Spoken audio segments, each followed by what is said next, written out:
Hello guys, welcome back to this channel. This is Poojitha recipes.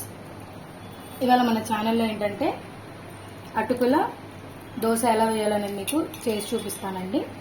So నేనైతే ఈ glass తీసుకున్నానండి. ఈ గ్లాస్కి ఒక గ్లాస్ బియ్యం అండ్ ఇదే గ్లాస్తో ఏంటంటే మనం అటుకులు కూడా తీసుకోవటం జరిగింది.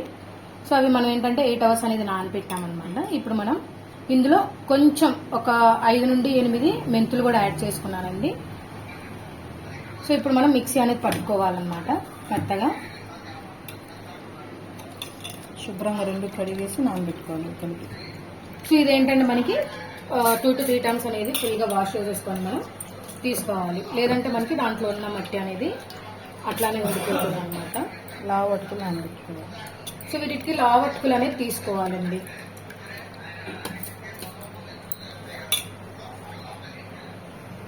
సో ఈ దోశ ఏంటంటే అండి మనకి ఇవి వేసుకున్న తర్వాత మనం పులవాలి అలాంటిది అవేమి ఉండదు.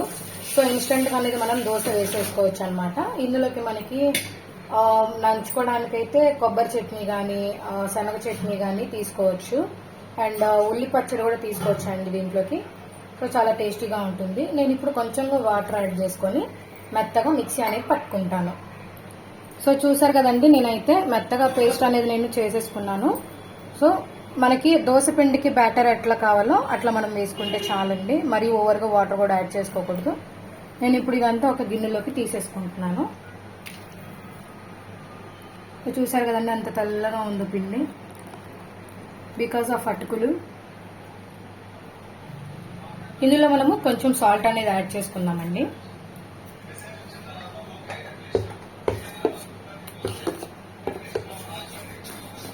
సో మనం మొత్తం కలిపేటట్టుగా తీసుకోవాలి.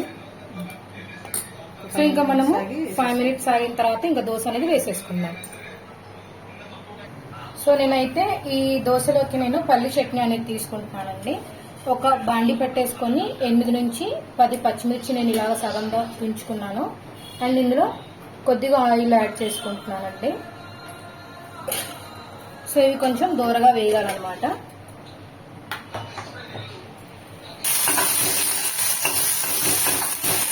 సో నాకు పచ్చిమిర్చి వేగినాయండి, నేను జాయిన్ తీసేసుకుంటున్నాను.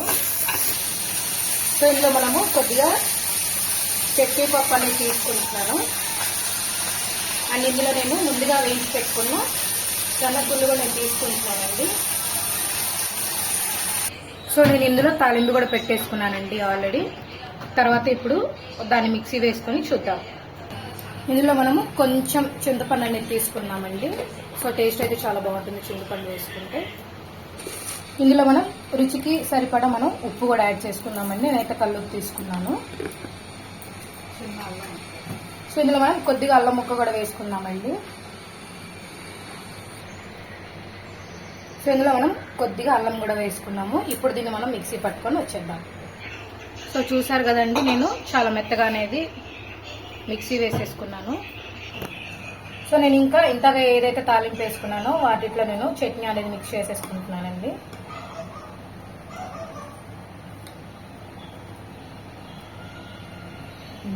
సో ఇప్పుడు మనము దోశ అనేది ప్రిపేర్ చేసుకున్నామండి. ఆల్రెడీ దోశ బ్యాటర్ రెడీ చేసుకున్నాం కదా, ఇంకా మనము దోశ అనేది వేసుకుందాం.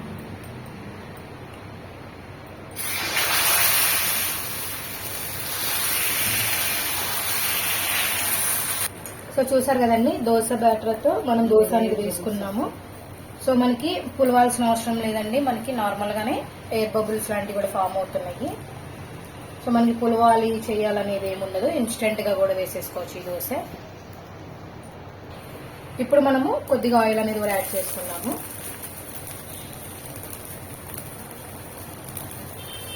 సో మనం దోశని ఒకవైపు కాలింటది, ఇంకో వైపు కూడా మనం తిరగవేసి కాల్చుకుందాం.